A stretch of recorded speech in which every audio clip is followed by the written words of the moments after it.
Hello. Can I get your attention, please? Good afternoon, everyone. I'm at Election Central. We are covering the vote for Miami, and we're about to begin our annual meeting. Votes here are being tabulated in what appears to be a landslide for Miami. I'll be back in a few moments with a final count and some of the reasons why there is so much support. But for now, let's go back to the Miami Marriott Dadeland Hotel and the Miami-Dade Beacon Council annual meeting. This is going to be huge! Ladies and gentlemen, please welcome from presenting sponsor FPL, Aletha Player. Thank you. Good afternoon, and welcome to the 2016 annual meeting of the Beacon Council. Just last year, we celebrated the 30th anniversary of the Beacon Council, highlighting the role this organization has played in providing economic and business development resources in building a strong and sustainable future for Miami-Dade County. Many of us have witnessed how Miami has changed over the years, and people and businesses move here to reach new markets, to grow, and to reinvent themselves. With FPL's deep roots in Miami and the unparalleled growth this community has witnessed, we know that when it comes to providing service and responding to the needs of our customers, it means never settling for status quo. As the service expectations of our customers have changed, so has FPL. We fully embrace the innovation revolution that we're celebrating here today. Innovation played a key role in the way we responded to Hurricane Matthew just a week ago. We were able to put technology to work to help us restore 98% of 1.2 million customer interruptions less than 3 days after Hurricane Matthew's exit from our service area. Thank you. Smart grid technology, like automated switches for poles and wires, which reduce the number of customers impacted when we have outages, prevented tens of thousands of outages thus far, and we expect to improve on those figures once the data is available throughout the state. Innovation helped us every step of the way through Hurricane Matthew, and is part of our toolkit that we're using now and will expand in the future. I'm extremely proud of the fact that at FPL, we're working ahead, we're looking ahead at the future needs of our customers and our stakeholders while embracing innovative energy technology and solutions to power the future for our communities. Miami is an exciting, fast-paced, trend-setting mecca, and at no time in its history has innovation become so important. Miami needs to continuously foster innovations and grow businesses that allow us to keep pace with the industries that are being developed in cities on the West Coast and in the Northeast. Our real estate development community needs to continue with the technological innovation that is being incorporated in offices and homes that attract forward-thinking tenants and entrepreneurs. Our schools and communities of higher learning need to continue and expand its focus on technology and innovation so that students can enter the workplace of the 21st century with the tools they need to succeed. We believe it's important that we invest in STEM education in many ways, including sponsoring 50 student robotic teams across our service area to foster the next wave of innovation right here at home. And as I said earlier, we're working with the community, within the communities that we serve to make Florida a better place to live and to raise a family. And that's why we will continue to play a role as a facilitator and a partner in fostering the development of innovation to benefit Miami-Dade County and to support the Beacon Council's efforts in this space. Please enjoy your lunch, but before we welcome our chairman, Ernie Diaz, I want to show you a quick video which helps illustrate some of the innovative methods that we use to benefit everyone in Miami-Dade County business sector. Thank you.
Ladies and gentlemen, please welcome Miami-Dade Beacon Council Chair, Ernie Diaz.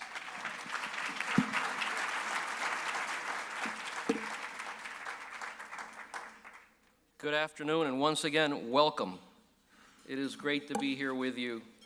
Welcome to the annual meeting for the Miami-Dade Beacon Council. It seems amazing to me that a year has gone by, but it really has been my privilege, my honor, to serve as chair for the Miami-Dade Beacon Council, and more importantly, to serve this incredible community that we live in. So thank you to everyone for being here today.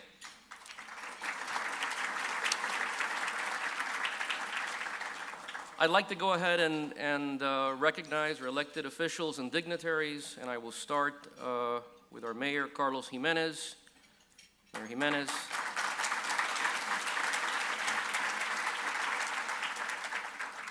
Commissioner Daniela Levine Cava, I understand, was here but had to leave, but certainly thank her for her support during the year.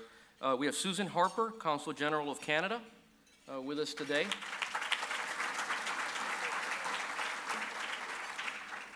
We have Inmaculada Gutierrez, Trade Commissioner of the Embassy of Spain, a good friend. The Mayor of Homestead, Mayor Jeff Porter.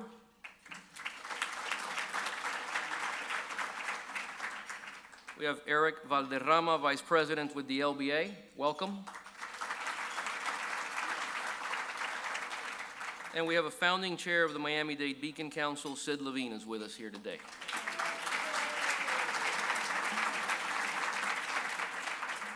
And before I get too far along on the agenda, I also want to take a moment and thank Miami Marriott Dayland Hotel for hosting us today.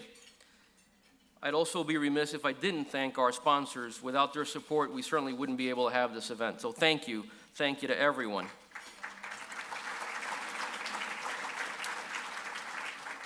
Also a special partner, HCP Aboard Publishing, for working with us at the Beacon to revamp our Miami business profile and location guide, now called Advantage Miami. This is to be launched in 2017.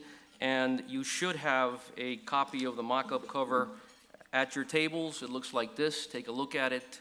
It's been a lot of work that has gone into this, so thank you very much. As our newscaster, Spiro Canton, mentioned in the opening video, today we are putting our own twist on the election year by removing controversy and debate, because in this room and in this community, I'll get to the punchline. Or maybe I won't. But we feel that we can all endorse Miami.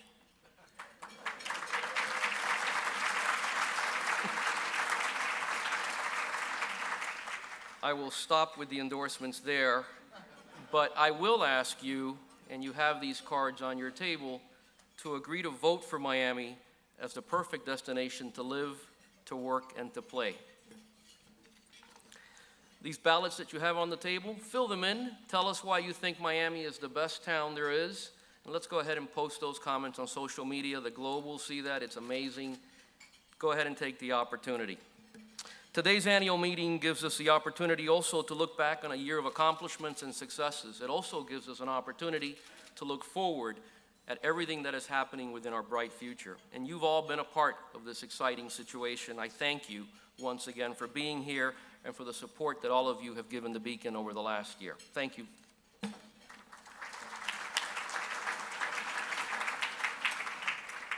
Miami-Dade truly has assets that businesses are looking for, and through the year, what we found was that we've got a multilingual, multicultural workforce, we have strong industry sectors, and we're growing in innovation and entrepreneurship, and employers want to see that. They want that depth in the community. And so the Miami-Dade Beacon Council leverages those business assets and has leveraged them, and this year assisted 43 companies that either relocated or expanded in Miami-Dade County. As you would imagine, in many cases, a lot of those companies are international, over 50% at times. In February, we conducted a trade mission to Spain. We visited Barcelona. We were part of the delegation that was at the Mobile World Congress, one of the largest mobile gatherings in the world, and we were hosted by the U.S. ambassador in Madrid, where we hosted over 100 companies at the U.S. Embassy. And that was just one of 4 foreign and 6 domestic business development missions which were conducted in the past year. And as I said, many of the ties that we've made are with international companies. Many of the companies that come to Miami are international in nature. A lot of the companies actually that have moved into Miami are from countries from all over the globe, including Argentina, Brazil, Canada, Germany, Greece, France, Hong Kong, Korea, and of course Spain. We have over 470 companies from Spain that do business here in Miami. Spain is an amazing partner, and we look to do more with them. Those companies are investing more than $188 million in our community and creating more than 1,700 jobs, as well as retaining more than 1,000 jobs. $41 million is being invested in the urban sector, along with 332 new jobs. Those are impressive numbers.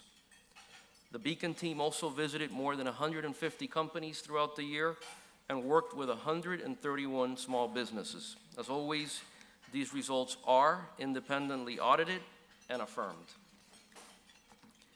And so in order to stay competitive and continue to grow, we must embrace innovation. This past year, the groundwork was laid to focus on innovation more than ever. We hosted a health tech summit where our technology committee brought healthcare entrepreneurs together with established healthcare providers to work and address issues unique to healthcare. We helped link entrepreneurial innovators with established companies to help facilitate disruption. We participated in eMerge of the Americas and Grow Florida and continued our role as a catalyst and a facilitator. Today, we begin our new year by launching an innovation initiative called Connect and Grow. The goal is to connect established companies with entrepreneurs in the same industry vertical for their mutual benefit and growth. Soon you'll hear about firsthand accounts of this type of collaboration already happening in Miami. But before that, please allow me to give special recognition, to our executive committee and the board of directors for their ongoing commitment and dedication this year. I will start with the officers that served with me this year. Jared Davis with Greenberg Traurig.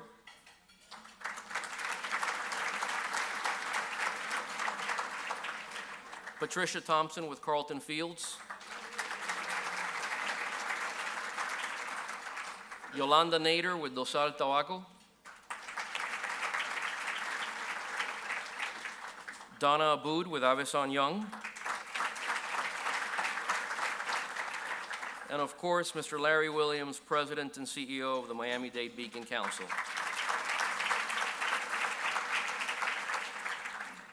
I would also want to acknowledge the One Community, One Goal co-chairs. Miami-Dade Mayor Carlos Jimenez. Thank you, Mayor. Nelson Lasso, Doctors Hospital Baptist. Matt Hagman, Miami-Dade Foundation. Thank you for leading our community-wide strategic plan and for the impact that this has made. Over the last year, I've learned a lot about the Beacon Council. I get asked over and over again, what do you remember the most? What have you learned? And I will say that nothing has been more impactful than the recognition of the impact that economic development has in our great community. Like all of our businesses, economic development is competitive and it is intense. Miami has a global brand that needs to continue to be aggressively promoted. Miami-Dade County has a variety of businesses, assets from north to south, from urban to rural. This is a great community. Together, we can compete with great communities of the world for successful, sustainable companies with high-paying jobs to establish a local presence. And finally, I'd like to thank our public sector partners. Once again, our Mayor Jimenez, who's been recognized. Mayor, thank you for all you do. The Board of County Commissioners, who provide valuable support, expertise, and guidance. And in particular, Commissioner Daniela Lavin Cava, who is an active board member and diligent supporter of economic development efforts.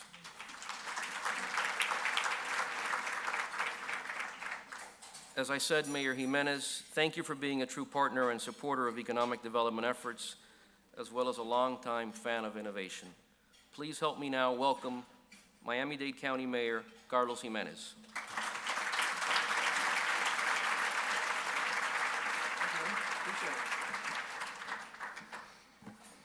Thank you, Ernie. I appreciate the introduction, and good afternoon, everybody. How's everybody doing? Good? All right. Look, you should really fill out your Vote Miami. The number one reason Miami-Dade is the best place for business. I already filled mine out. I think it's because we have a great mayor.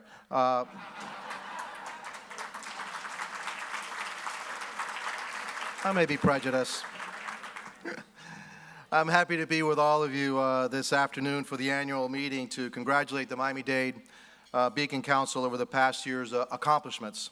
And I'd like to begin by collectively recognizing the members of the Beacon Council's board and their directors and staff.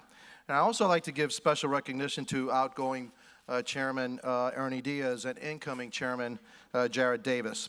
Ernie, thank you for all that you've done for our community as chairman. And Jared, congratulations on your appointment and best wishes for success as you take the helm of the board. Let's give Ernie and Jared a big round of applause.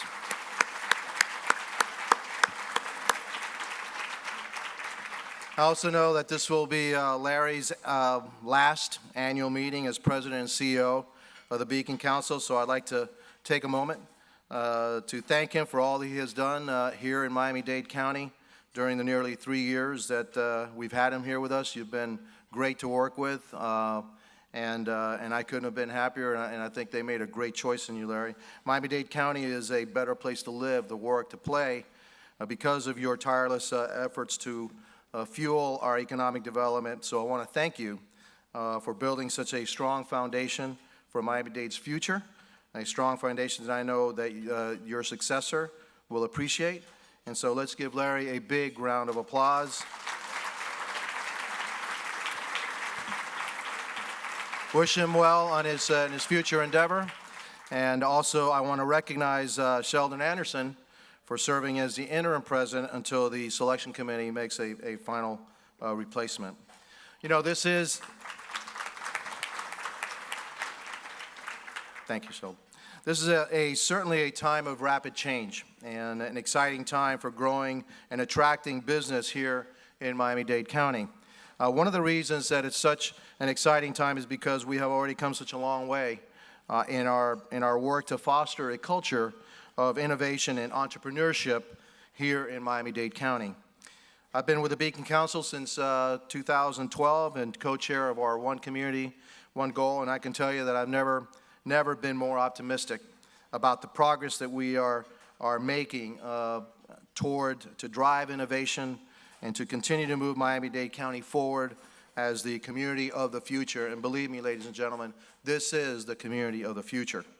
Ladies and gentlemen, we are stronger than ever, and we're stronger than ever because of the great work that we have done together. We can be proud that we collectively have created more than 150,000 private sector jobs in our community over the last 5 years.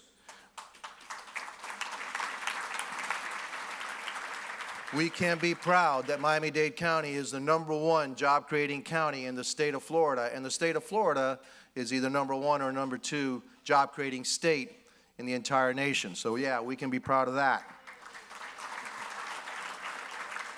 We can be proud that our unemployment rate has gone from 12% down to about 5.5% where it is today over the last 5 years. We can be proud that we are #2 in startup activity in the entire nation. And we can be proud of the work that the Beacon Council has done to attract and retain business here in Miami-Dade County. In the last year alone, the Beacon Council assisted 43 companies with expansion or location needs, adding more than $188 million in new capital investment here, more than 1,700 new jobs, and keeping more than 1,000 jobs in our community. And it's important to say that because not only are we trying to attract business to Miami-Dade County, we need to retain the businesses that we have because we're in a very, very competitive environment. And so people say, what are you adding? Yes, we're adding, but hey, we're also retaining. And the Beacon Council does a tremendous job of retaining the companies that we have from our competitors. And we have many of them that want to take these companies to their place. So again, thank you, Larry, and thank you to your staff for the great work you did. You know, some of the companies that are investing throughout our county are Amazon, which opened a new fulfillment center in Miami Gardens, Showroom Logic, which recently named Miami as its corporate headquarters, investing $5 million. Top Solutions, which is adding 276 jobs and $2 million in capital investment. UPS, which also expanded in Miami-Dade recently, investing nearly $65 million. And the digital division of Univision Communications also expanded, relocating from New York here to Miami-Dade County and making that their headquarters. And speaking of film and entertainment, the new construction of the 450,000 square foot NBC Universal Telemundo headquarters in West Miami-Dade is in making us the capital of media and entertainment for Latin America, and it's also responsible for employing more than 1,100 residents of our community under one roof, again solidifying our place as the gateway, basically, and the capital to Latin America. And while we can and should be proud of all this economic development in Miami-Dade County, we cannot rest on our laurels. And that's why I'm pleased that Miami-Dade's Beacon Council is emphasizing the importance of innovation in our economy. Because as we all know, in order to stay competitive, we have to do more than recruit companies. We must also help our local companies to grow. It's not an either-or proposition, it's an imperative. We have to do both. And if we want Miami-Dade to remain a strategic community of the future, we must actively develop innovation ecosystems. Now, the type of innovation that I'm talking about can take many forms. It can be new technology applied to an established product or a service, a new way of doing business which makes use of a shared endeavor, or merging applications, technologies, and approaches to solve a problem. And why we should focus on why should we focus on developing this type of ecosystem in Miami-Dade? Because that's how we'll attract other industries. That's how we will foster partnerships that provide support and opportunity for growth for entrepreneurs so that they can be the employers of tomorrow. And that's how we'll bring resources together to create synergy with a sense of place. And that's how we will increase collaboration, and collaboration by design yields even more innovation, which helps to ensure a more prosperous future. In this world we live in, of disruptive technologies that permeate all industry sectors, and believe me, the future will just lead to more and more disruptive technologies, it's clear that we must innovate. We must be the leaders of innovation or we will fall behind. And I'm committed to working with you so that we don't fall behind.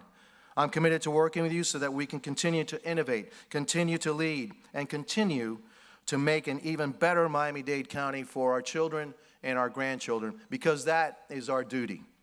We have done a great job so far, and in the years ahead of us, we'll renew our focus. Let's commit ourselves to innovation. Let's keep moving forward together. And together, we will be building the next great global city. Miami, the community of Miami is destined to be one of the great global cities of this century. And at the end of the century, and I say it over and over again, is when you talk about the great global cities of the United States, you will say New York, LA, Miami. It's our destiny, but it's our destiny only if we keep our eye on the ball. It's our destiny if we continue to innovate. It's our destiny if we always look ahead. Don't look behind, look ahead, and position ourselves to take advantage of all the great opportunities that this community and the great advantages that this community has. And so with that, again, Larry, thank you for your time here. Sheldon, thank you for taking the helm, and I look forward to working with you in the years ahead. Thank you very much. May God bless you all.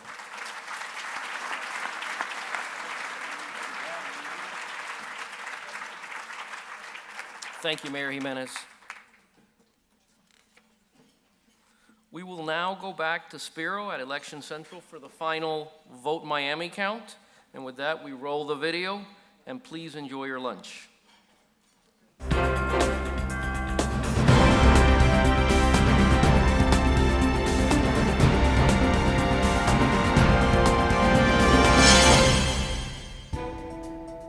Thank you, and welcome back to Election Central. Miami is clearly the winner today when it comes to business climate, entrepreneurial spirit, world-class infrastructure, and business assets. Just take a look at our world-class airport and seaport. Thank you, Mayor Jimenez. For trade and logistics, vote Miami-Dade. Please vote Miami-Dade. It is the best candidate by far. Vote for Miami-Dade because we are the #1 city in the world. Look at this crowd here today supporting Miami as the best choice to do business. Let's consider the facts. According to Forbes, Miami is the #1 happiest place in the U.S. to work. It's the #2 city in the U.S. with most startup business activity. And this is the #1 best city for business in Latin America. Back to the election.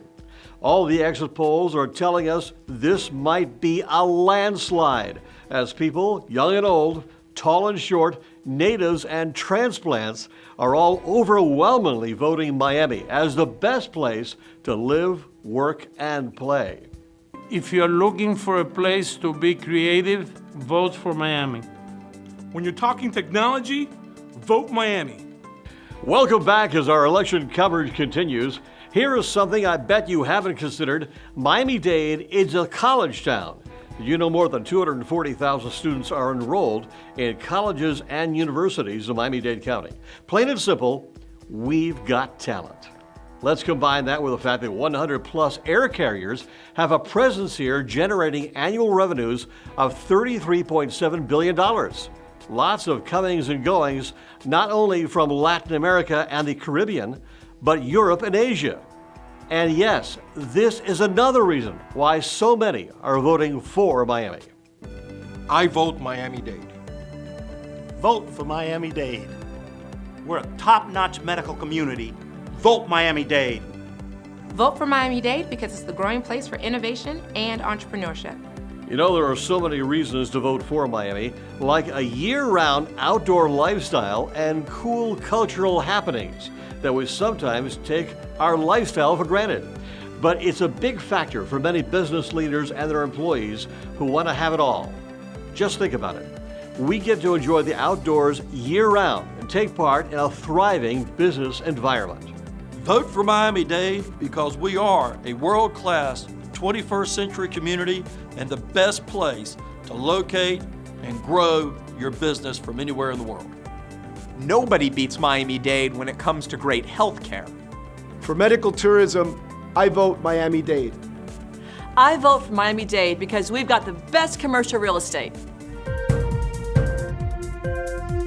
The results have just been confirmed, and yes, Miami is the projected winner. What made it a landslide were factors like the county's healthy lifestyle choices, Miami being one of the healthiest cities in the United States, and one of the most walkable cities in the nation. Add that to the fact that Miami-Dade County has grown 111,000 new jobs in the past 4 years, and that salaries across the board are up. You can see why Miami is a winner.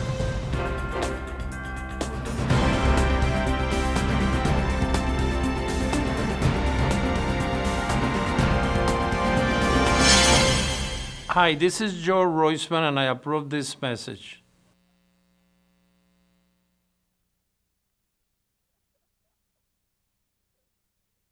Ladies and gentlemen, please enjoy your lunch. The program will resume shortly after. Thank you.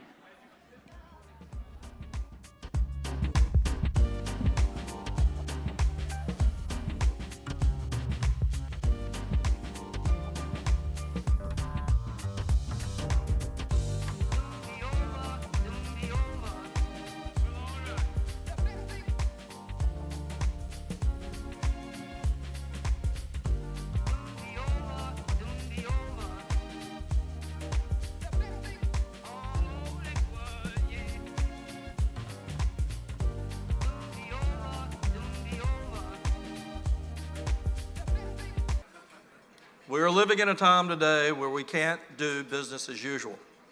The MacArthur Foundation says that 65% of school children today will work in jobs that don't exist today. 65% of school children today will work in jobs that don't exist today. So where are they going to work? Well, some of them are going to work in companies that don't exist today. Some of them are going to work for companies that have driven innovation, that have kept up with the times, that have created new innovations, new technologies, new products, and they're going to work for those companies.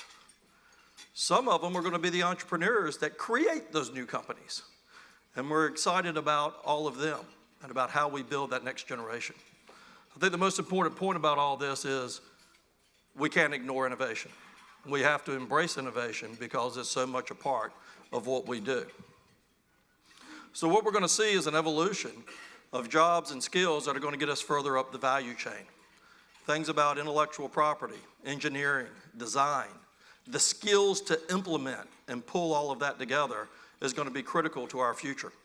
Now, we've seen a lot of it in our daily lives. We see it with the digital information that is coming, these mobile computers that we all run around with in our pockets, the new types of innovations that have come, how entertainment, how data is being delivered.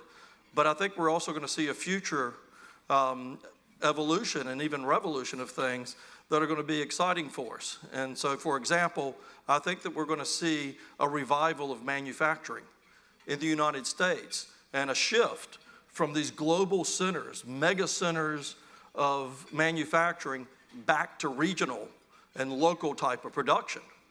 So how are we going to do that? Well, I think one of the biggest innovations that we're seeing is things like 3D printing. So 3D printing, if you're able to go back and think about a larger customization of a product, smaller quantities, that are highly customized, but producing them at a regional level, that's going to be extremely important to us and how we bring these things back together. But the importance about that and how that's going to change manufacturing is really putting the emphasis on how intellectual property, design, and owning the engineering of that is going to be extremely important for us. So it's a little bit visionary, but I want you to know that there are companies like UPS, who you would think would be threatened by this, are actually looking at the future and how they can be a part of it. And that's just one example. So we have to be thinking about that. The main thing is, this is not business as usual. You know, Miami has always been innovative, very entrepreneurial. You know, Kaufman says that we're one of the top entrepreneur cities in the world, and it's true. But our foundation is built on that. If we think about when Miami began, whenever we built a great trade and logistics hub here, got the railroad here, that was really an impetus that really helped create this city. And we've gone on to grow great global brands, globally recognized brands. Ryder, Burger King, Perry Ellis, and those have been very important to us. And again, and I'll emphasize this, they grew up here. It's innovation, thought leadership. But there are also other companies. You know, there's this little $4 billion company here called Watsco, which is actually the largest distributor of HVAC. And they're doing this through innovation, and they're looking about, so HVAC, air conditioning, makes sense to do it in Miami, but they're already thinking about how is this innovation going to affect and benefit their company and their leadership and their market and the position. So it's very important that we think about the things that we have, because we have many, many great companies. We also have a lot of great companies throughout this community that are doing $150, $200 million worth of business. And I guarantee you there's not a banker in this room that wouldn't love to be banking in a $150 or $200 million company. So let's not get lost in some of the rhetoric about some of the larger companies that might not be in Miami, but the great things that we do have, because we are doing extremely well. The other thing I want to mention is also what the mayor mentioned earlier. Right now, Miami is the third largest media center in the United States. Number one in Spanish language, as the mayor said, but it's New York, it's LA, and it's Miami. And these are the great assets that we have, that when we think about Telemundo, we think about Univision, HBO Latin America, all of these are coming together, and they're being competitive because they're embracing this convergent and this intersection of technology and innovation. It's not only how we produce the content that we're consuming today, it's how we're distributing it, and it's how companies are driving revenues with that innovation. This is all extremely important for us, and the main thing is it's not so much right now for this conversation about how they're doing it, it's that they're doing it here. They're doing it right here in Miami, and I think that's very important for us to keep an eye on and keep in mind. And so what is it that we can do? And I think the main point that I want to drive here is that we can do it here. We've done it, we're doing it, and we can do it. And that's us, that's you individually, can continue to grow the next generation of ingenuity, those next great companies. We can help keep them, and we can help them expand. I hear a lot of times we wring our hands a little bit as a community, and we worry about Houston or what they're doing in Silicon Valley or Boston. I guarantee you those communities are going to be just fine. They're going to be fine. What we have to think about is how do we leverage Miami's global position, unlike no other, to think about how we start to bring together the great things that are going to create that next innovation and build those next companies here. So really, and I think the mayor said it very well, let's start our new chapter today, because it's not business as usual. So what does it take? Well, it's about connecting it. It's going to be about connecting our industry. It's going to be about connecting our academia, research, our entrepreneurs, our capital, and bringing it all together into a strong ecosystem that helps drive innovation and doing it right here. Now, this is important. For Miami to grow, we have to create locally global hubs of innovation. We have to create locally global hubs of innovation that bring together all those things: industry, academia, research, capital, and entrepreneurs, because that's what's going to create this great ecosystem. So if you can imagine Miami as a home of the most globally competitive, most important companies, the ones that have the highest wages, the ones that require the highest level of skills, either in implementation or in the actual design and engineering, that's looking forward. That's building it here. That's harnessing the future and making sure that we can do it here. And so like I like to say is that we have all these parts and pieces. If you imagine a box of puzzle pieces all scattered around, what it's time to do now is connect them. We have to connect industry, academia, research, entrepreneurs, and capital so that we start to build that ecosystem here. Now we bring them together, we put them together, and then we have something beautiful. We have something that's connected and that we can build on. And those are those ecosystems that we often envy. That's how they got there. That's what we need to do here in Miami. So with that, it's not business as usual, but it is the future of the world economy. So let's make it the future of Miami.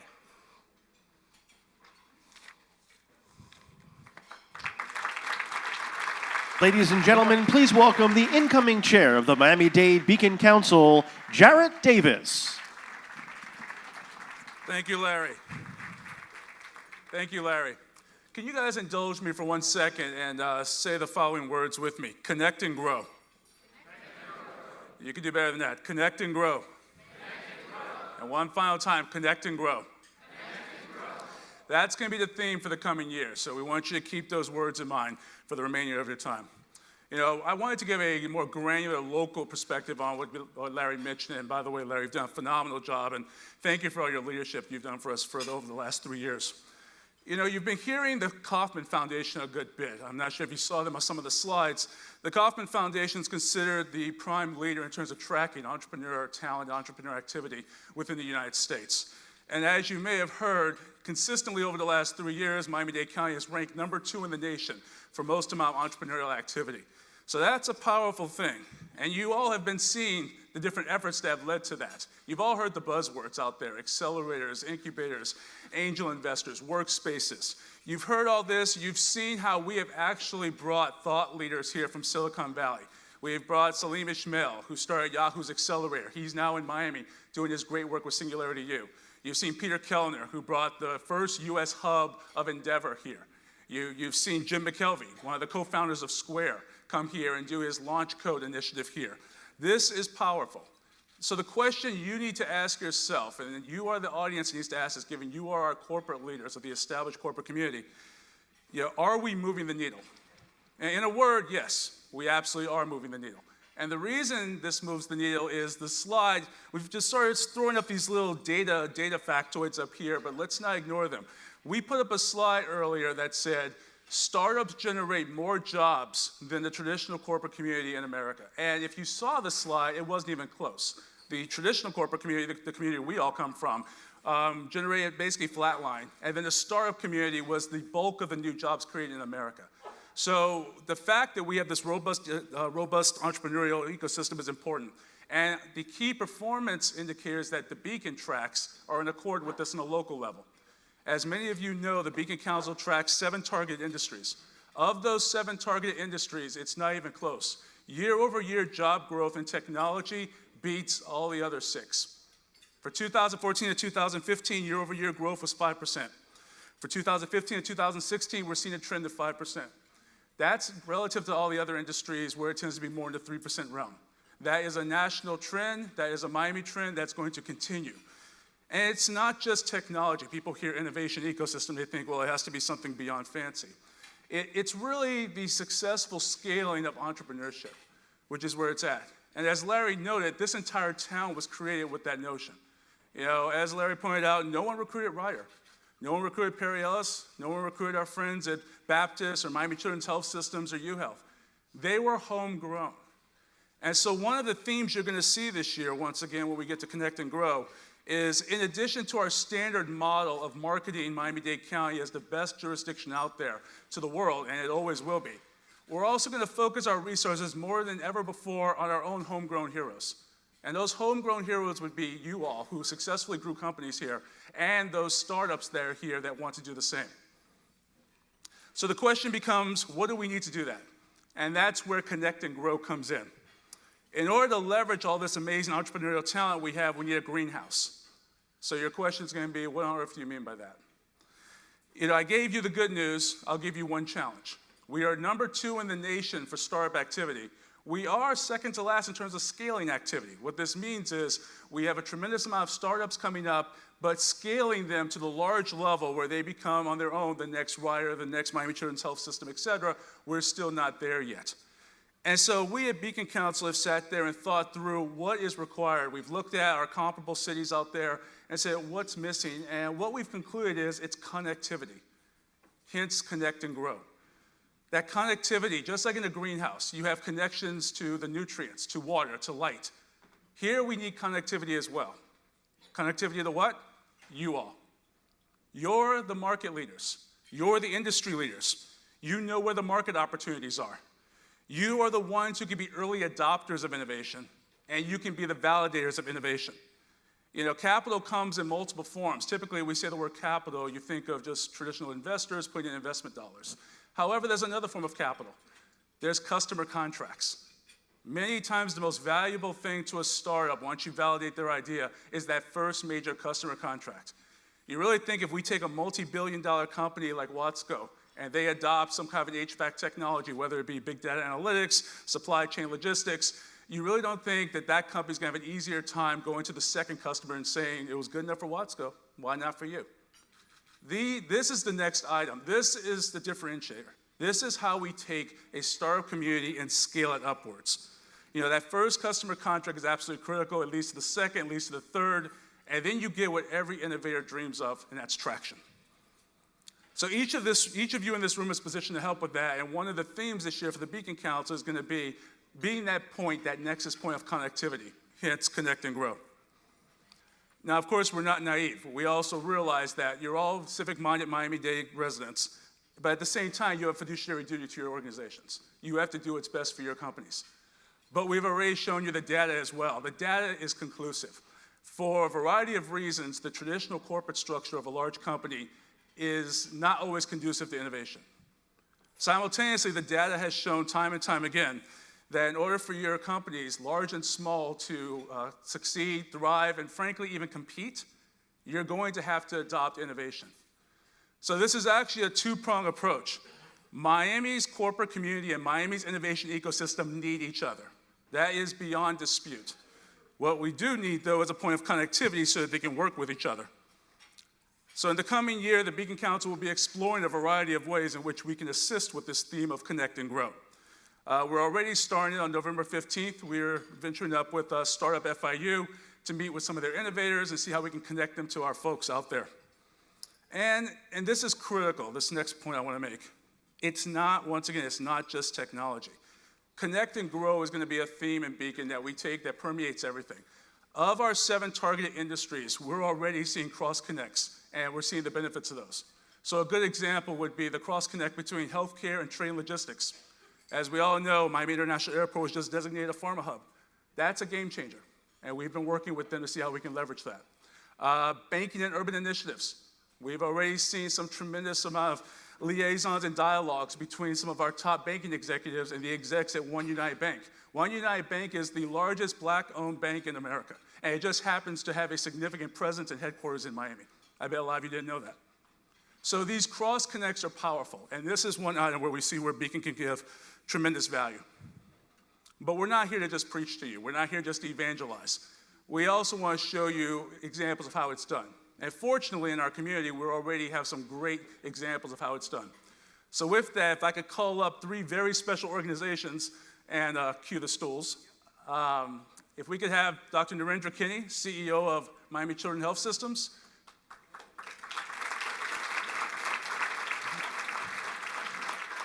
Christian Seal, Managing Director of Startup Bootcamp Miami.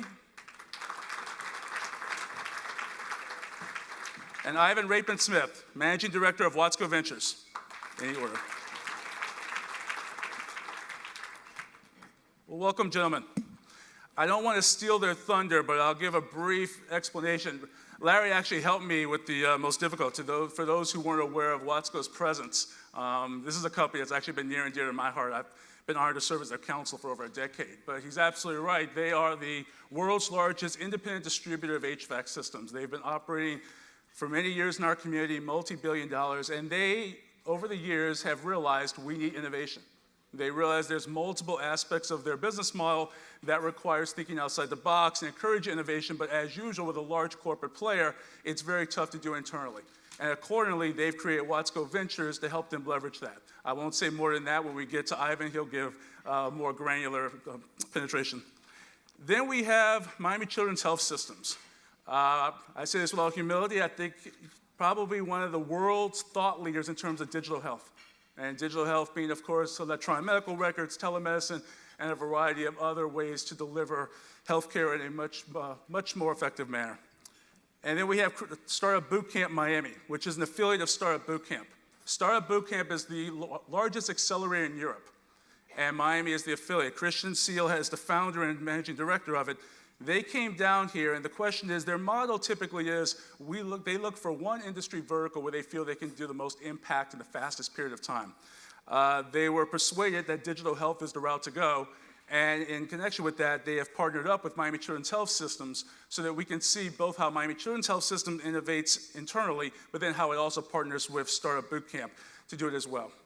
So gentlemen, what I'd like to do is, we're not going to do this in a traditional panel format where I just jump around. What we're going to do is, each of you will speak for about 3 to 4 minutes. And what I want you to do is, obviously, give us an idea as to your model, what you're trying to accomplish, how do you achieve innovation, how do you cultivate it. But then I'd also like for you to remember your audience. These are the leaders of industry out here.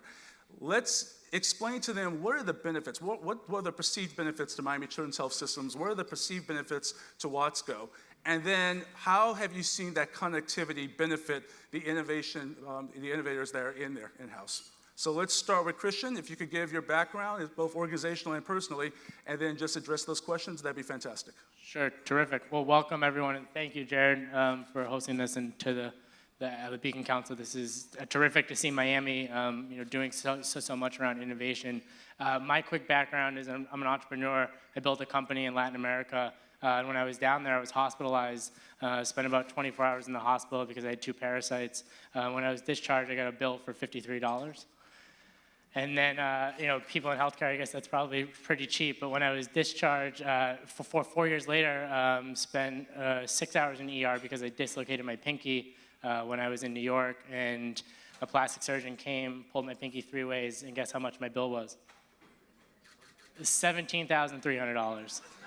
And so that's kind of what shifted my mind around, alignment of passion and purpose. And we waste $1 trillion in healthcare, and I could go on about all our problems, but digital can really solve things. And I'll just show one example really quick. I had an EKG 6 days ago, which cost $2,700, and now I bought one that I put on my phone that I can do each day for $99. And that's the type of innovation that Dr. Kinney is doing at the Nicholas Children's Hospital, and also some of the innovation that we're fostering at Startup Bootcamp. So our model is, we have 14 programs across Europe, Asia, and we, as Jared said, chose Miami as the first place to come here in the US because we truly think Miami can become a hub for healthcare innovation, just like Boston, just like San Francisco.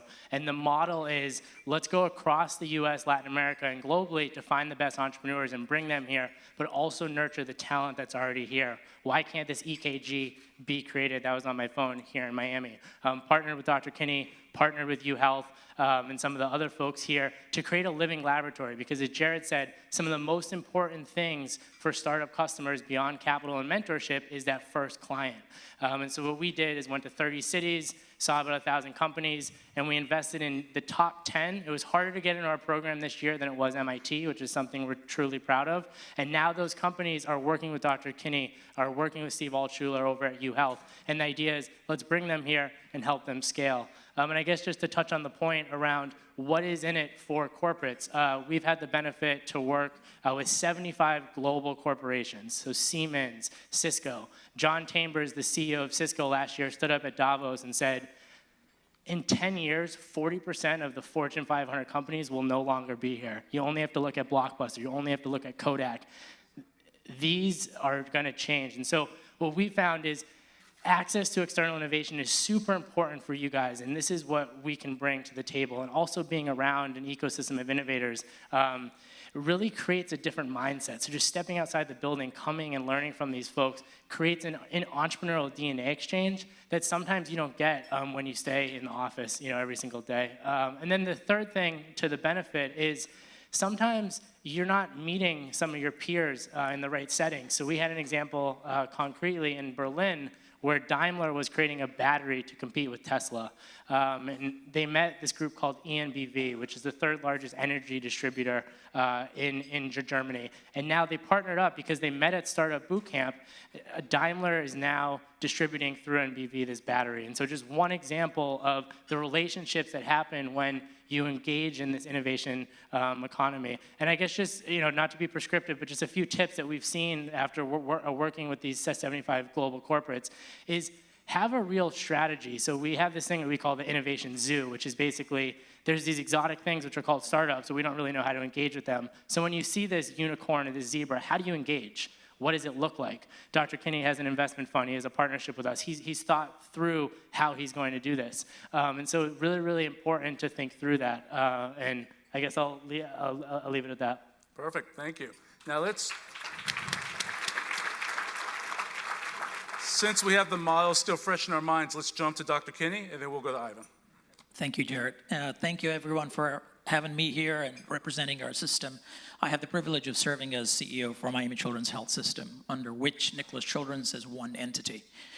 Just want to talk about the concept of innovation. That became part of our strategy.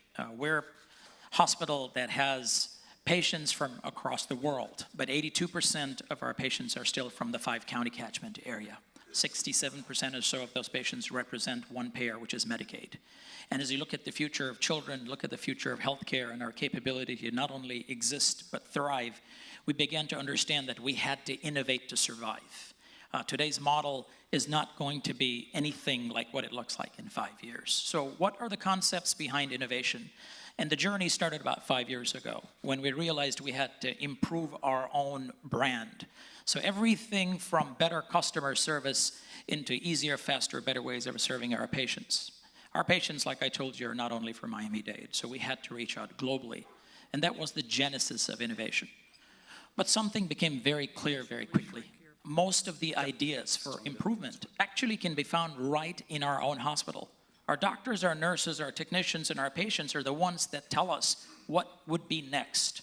Why do we need to wait for some startup company and a young guy to show up in my place and tell me, hey, I have this idea, can you help me or invest with me?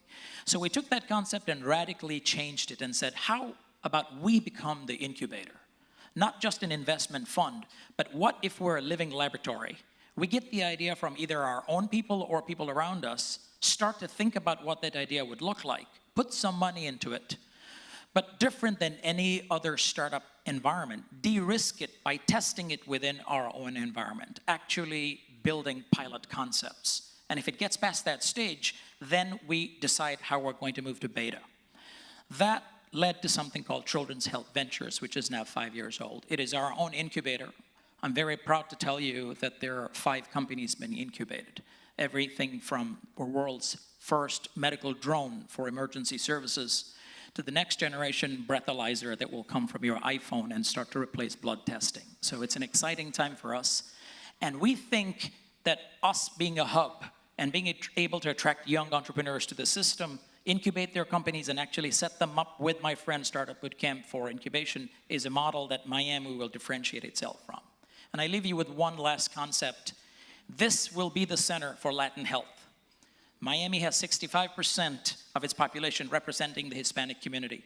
There is no medical center in the United States that is actually focusing on better ways to treat Latin genetics.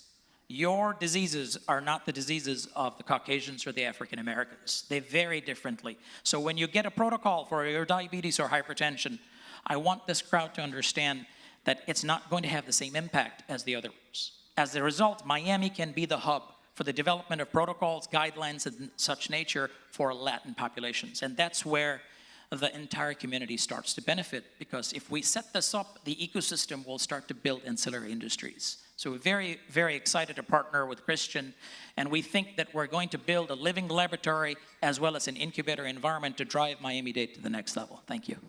Thank you, Dr. Kinney. And now Ivan. And Ivan has his most important role here, I should mention, is he's chair-elect of Beacon Council's Technology Committee. So take it away. Thanks, Jared.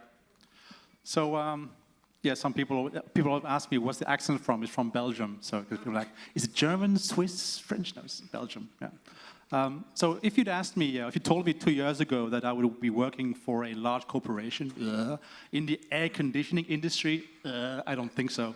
But I used to run the Venture Hive. I run Accelerator in Belgium. I'm a two-time, technology company founder, engineer. So no, that wasn't my plan in life to go and join WASCO. But I was invited to meet the WASCO leadership team through an introduction from somebody at the Venture Hive who said, hey, my brother works at Watsco, they want to do innovation, go meet them. And I Googled Watsco. I had never heard of Watsco. I'm like, Watsco, and who are they? Coconut Grove? Oh, my backyard. $4.1 billion?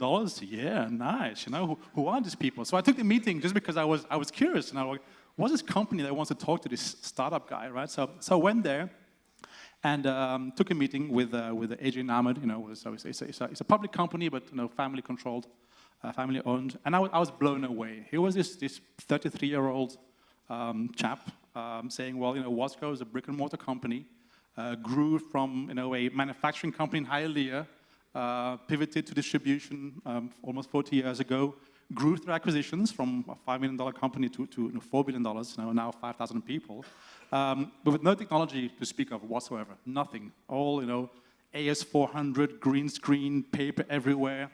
And the vision was, well, we can't grow by continuing doing what we do today. We have to innovate. So about 4 years ago, Watsco started this innovation mission. And first, it started very much with the core business. Simple, not simple things. Our CTO would kill me if I said it was simple things. But things like, you know, building mobile apps, investing in e-commerce, investing in data warehouses to do more management by data and information, that kind of thing. And as Watsco started investing in a new type of skill sets, we hired like PhDs in data science. When now it's warehouse point of sale people and salespeople. So started hiring developers and stuff. And as Watsco got more comfortable in investing in technology, they came up with new ideas and thinking like, hey, it's one thing investing in our core business, which they do massively, but what about leveraging changes that we see? We see new technologies, we see new business models. That's something we talk about a lot. It's not just technology innovation, it's also business model innovation. How are you, what markets are you addressing? How are you pricing things? How are you creating new experiences? Lots of things about, the Uber of, as you've heard many times, massive customization, dynamic pricing, big data, artificial intelligence, So it's technology and business models. So now, 2 years ago, so Watsco said, like, hey, let's create Watsco Ventures, which is complementary to the internal innovation technology, is looking at how can we leverage Watsco's assets, capital, distribution, people, industry knowledge, to look at new things, look at create new businesses, address new customers, invest in startups and try and see how we can disrupt ourselves before others do. Same message as Dr. Kinney says, and I've heard several times, right? So one of the messages things we talk about a lot is why we do this. Well, if we don't, there's somebody in a garage. I was going to say Silicon Valley, but somebody in a garage in Coral Gables, is going to come up with an idea and disrupt us, right? So we have to be in front of that. So Watsco Ventures was created December 9th, 2014, to leverage Watsco's assets to do these new things. So we have 3 platforms for that. One of them is the internal incubator, very similar to Dr. Kinney's, where we build companies from scratch. We hire what we call entrepreneurs in residence, who like the idea of owning and building a product, building a team, building a new company, but without the stress of having to raise money all the time, right? Because that's the cool thing, we do massive experimentation, we place those bets. Obviously, we think about the bets first, but we place those bets, and we stop doing what doesn't work, and we do more of what does work. And if we have to scale things, well, we can add more capital, and sometimes even attract capital from outside of Watsco. So one is the internal incubator. Another one is the investment arm. So we invest in startups. We want to help them grow. So we do seed investments and larger investments in startups. And the third one, which is often not talked about, is just partnerships. We embrace giving startups a chance who haven't proven themselves. We embrace being customer number one, which is very important. I remember when I was at the Venture Hive, we had these amazing companies that added a ton of value, and they would go and pitch to an executive. Wow, fantastic, love your product, do a demo, I love it, everything's great, give me a quote. Then they come to risk and compliance. We can do that. How long have you been in business? 2 months. Okay, what's your revenue? 0. I don't think so. So, and they don't even get a chance to provide their value. No, we embrace that. We're happy to be customer number one, happy to test a concept, and happy to invest more if it works.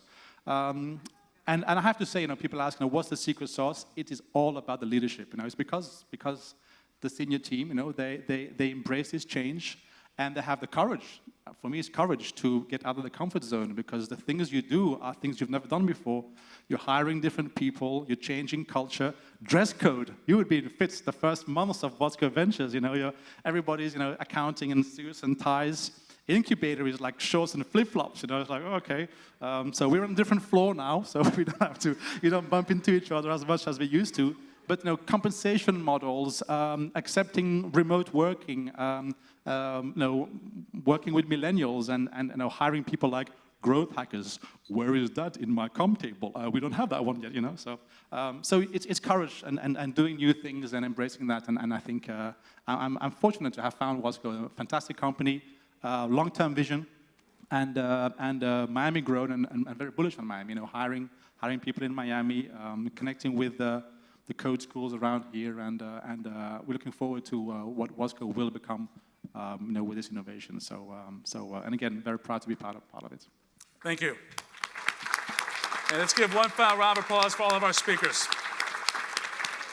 As you probably deduced, we could spend 4 hours on this topic because this is critical. This is how each of you who are in charge of strategic planning for your organizations, this is how you get your organization to the next level. This is also on a civic basis how we grow Miami-Dade County. So as I said, the theme for this year will be Connect and Grow. For the next year, we encourage each of you. This is the top of the mountain in terms of how you do it. There's an entire gradient beyond there, culminating in maybe just being that first customer, as we said, that early adopter. But over the course of the next year, I want to be careful how I say this, I'm coming for each of you. Yeah, when a 6'8" African-American man says he's coming for you, take it seriously. We will be holding conversations with many of you to see how this model works for you. Does it work with your model? Does it make sense? It may not, we can figure it out. But as active members of Beacon Council, many of you are on our board, we would love for you to engage in this dialogue. It's a dialogue that we are very much looking forward to, and we think it has significant ability to move the needle in Miami-Dade County. Thank you all. Absolutely. Good job. Yeah. Absolutely. No problem. All right. And now, before we close, though, let's go back to the formal part of the program. It won't take long. We know we've taken up a lot of your time. This will be quick. If we could get the podium back on, that'd be great. And we have a video we wanted to run to pay homage to our outgoing chair, Ernie Diaz. If we could run that video and get the podium back, we promise this will only take about 10 more minutes. Thank you all.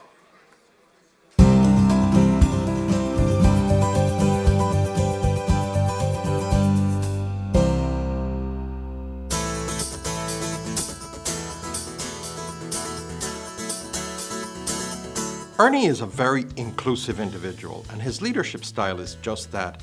He likes to understand what people are thinking and always listens. Ernie's style is listening to the opinions of others, incorporating those opinions into his, coming up with more of a master plan, and then putting into action through execution those ideas that are best for this organization as well as Miami as a whole. Ernie is that quiet, effective leader. He gets focused, he knows what the deal is, he knows how to close it, and he knows how to bring the deal home. Every situation he goes into, he looks to make sure that he respects the people involved in the decision process, and he carries out his commitments. He is one of those leaders who always has his eye on the ball, always realizes where we're supposed to go with our strategies. There's just a tremendous sense of passion for what he does, and he gathers everyone around him and moves them in the same direction. Ernie is the kind of fellow who runs a meeting perfectly. Everybody at the meeting feels like they're participating, they're contributing to the decision, but he's actually in complete control of the meeting. Ernie is a very, very devoted to Miami, to his community. He's a very generous and giving person. He truly believes that you have to give back. Ernie's passion about Miami comes from the fact that he is from Miami. His passion is that he sees the opportunity both where it was and where we are and where we're going. You know, Ernie's strongest skills really center around individuals and people and connecting people. He knows Miami-Dade County. He knows our assets. He knows our strengths. And he could really weave together a very compelling story to convince a company why they should move or relocate and do their business right here in Miami-Dade County. He makes you want to work with him. He's so personable. People just want to work by his side and work for him. Ernie is actually somewhat of a motivational speaker. And he's got a very calming demeanor to him. And people follow him and people listen to him. Ernie's leadership really mattered the most in keeping everyone together and focused towards a common goal. He works with everybody and embraces everyone. He's diversified our board even further, brought more people in that had never been touched before, made sure our programming went out to all the segments of the marketplace. As we were preparing for our mission to Spain, to go to Barcelona to the most important technology and innovation show in the world, with the Mobile World Congress, we also had a component that would take us to Madrid. He did understand that Spain is our #1 investor in Miami-Dade County, that there are over 400 companies located here. For Ernie, this was extremely personal, but it was also something that he shared with the group so that we understood the context of why this was so important for him, but also for the community of Miami-Dade. I think given his background as a Cuban American, I think it meant a lot to him that he was able to go to Spain and really get a feel for the environment. As Ernie presented Miami-Dade to the crowd that night, he knocked it out of the park. Ernie was exactly the right person to lead the Beacon Council at this point in time because he brings people together, and that's what we need in this community. Ernie was the right leader for this year because the Miami-Dade Beacon Council was really in growth mode. One of the main objectives we had this year was to raise our membership investment and diversify our income stream. And Ernie made great strides in accomplishing that. Ernie, congratulations, you did it. I told you the year would go by quickly and you've done an outstanding job. Thank you for everything you do and welcome to the Past Chairs Club.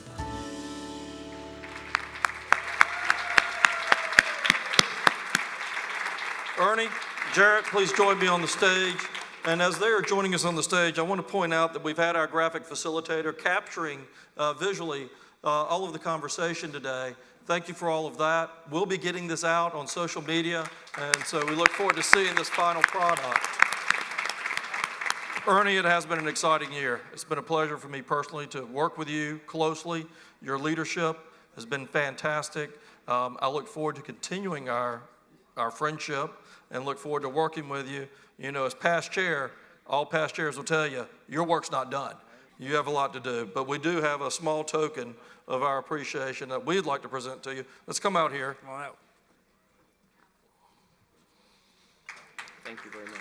Thank you for your dedication and leadership and the support of Miami-Dade's future. Ernie Diaz, Chairman, 2015-2016, Miami-Dade's Beacon Council.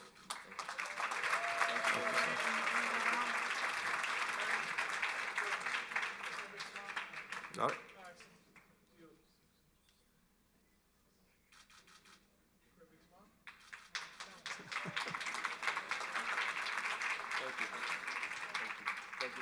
Thank you, sir.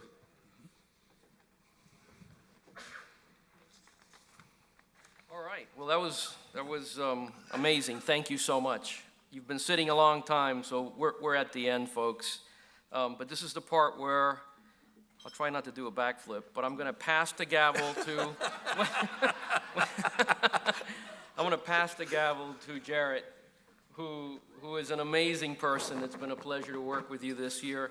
I look forward to working with you in the coming year. I have no doubt the Beacon Council is in excellent hands. Congratulations. Mr. Chairman.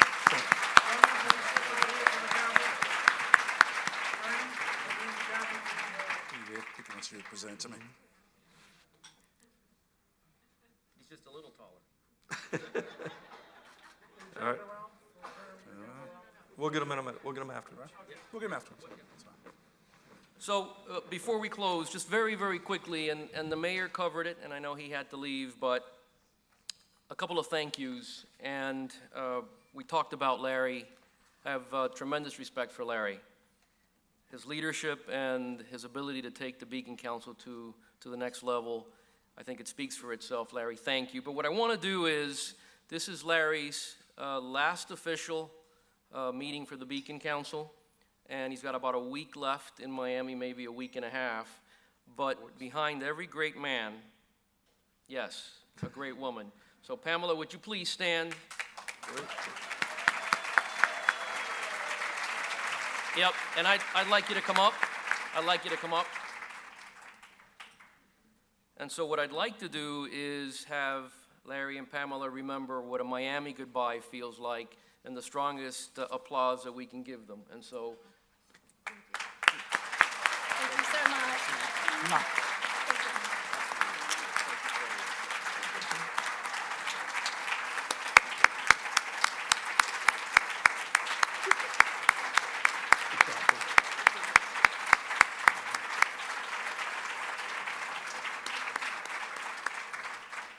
And then, as they say, I would certainly be remiss if I didn't thank our dear friend and past chair and new president and interim CEO, Mr. Sheldon Anderson, for accepting the commission. Thank you. Mr. Williams, any final words? Just to thank all of you for your leadership. Really, my beautiful wife, for going on this adventure with us. To the best team, the Beacon Council staff in the world, thank you all for your leadership and all you do. They're the ones who make us all look good, and can't thank you enough for all of that. The Beacon Council works. The Beacon Council, Miami-Dade's Beacon Council is an extremely important part of this organization. It brings the public and the private sector together. Thanks for your continued work. Thanks to all of you for your support of it. It takes all of us. Thank you. Thank you. Thank you very much. We are adjourned. Thank you very much, everyone. Yes.